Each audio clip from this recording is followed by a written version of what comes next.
The MK Ultra program left the lab and hit the streets in a big way in the early 1980s, and again in 2001, immediately after the 9/11 attacks. Many more people were added to the target list, which now numbers in the thousands. The target is faced with a full coverage system that was developed by the Defense Advanced Research Projects Administration. The ability to follow the target individual and monitor them everywhere they go using their cell phone, car-based tracking systems, or in some cases implants such as the Vera chip, or by other means. The use of different groups to follow and harass targets numbers in the hundreds of thousands of people. The different groups who do the active physical organized group stalking are generally cause-oriented groups. For instance, anti-abortion groups are motivated, lied to, by telling them that the target is an abortion rights activist or proponent. Local community crime watch organizations are told that the target is a known criminal. Ethnic organizations are told that the target is a committed racist. Neo-Nazi groups are told that the targeted individual is a race traitor. In short, many different groups are used. Some who are diametrically opposed to each other are brought into the program. The intelligence community has brought together many unlikely bedfellows into an umbrella program that can reach into any community in America for the purpose of active harassment. The idea that the government can infiltrate neo-Nazi as well as anti-abortion groups may seem fantastic, but a careful reading of the history of neo-Nazi groups will reveal that most of the leaders were either government agents from the beginning of their careers or were later recruited by paying them after years of lackluster interest from the general public. These groups are approached by men who claim to be police officials or men claiming to have heroic pasts in the intelligence community, but actually these men are men the group has little or no real knowledge about. The idea that normal citizens that compose these very different groups, such as police watch groups, church groups, gay and lesbian groups, might actively follow, harass, and assist in the torture and occasional murder of targeted individuals that are total strangers might seem fantastic, but the Milgram experiment has proved otherwise. Briefly, Dr. Stanley Milgram set up an experiment where the target was an actor, and the test subject was the torturer.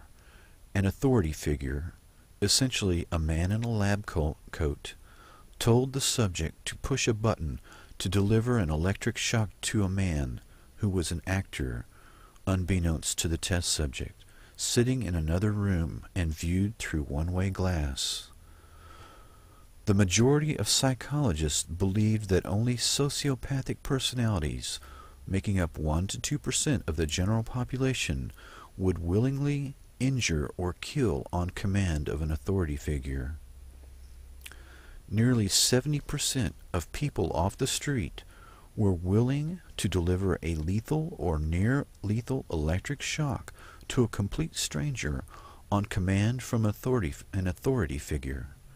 The psychology professionals were all shocked themselves at the results, and the intelligence community also took note.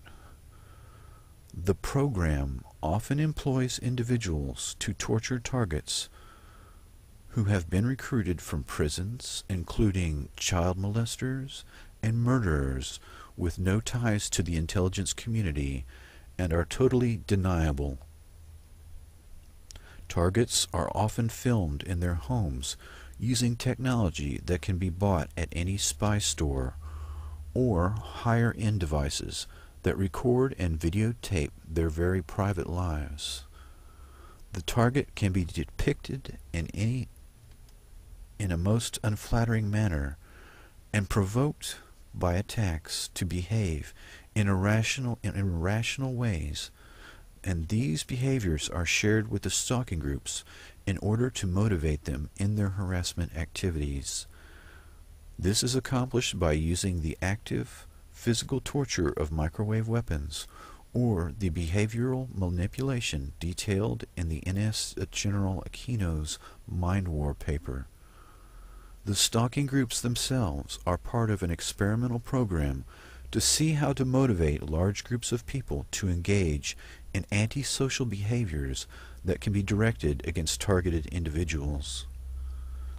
The targets themselves come from many different backgrounds: government whistleblowers, political activists, family members of people in the military or the intelligence community, scientists with important technology that is coveted by high-level perpetrators, victims of satanic ritual abuse, and even people sold into the program by a jealous spouse or business partner in a very new type of murder incorporated.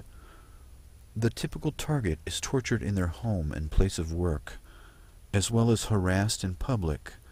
They have their homes entered and their personal possessions vandalized. Their mail is stolen. In short, a type of torture chamber that is outside the lab and in the community, practiced in a manner that after decades has reached an art form that is totally deniable, but neutralizes all the target's efforts to fight back or get help. The morbidity or death of targets is fairly low.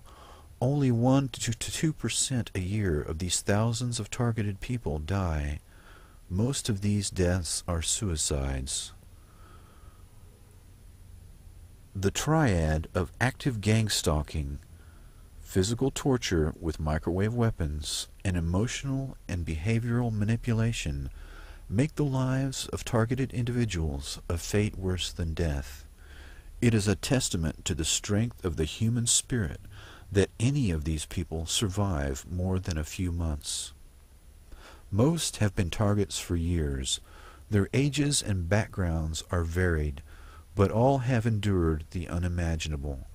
The multiple purposes this experiment embodies points towards a terrible future for the collective humanity that can only be described as controlled and hellish.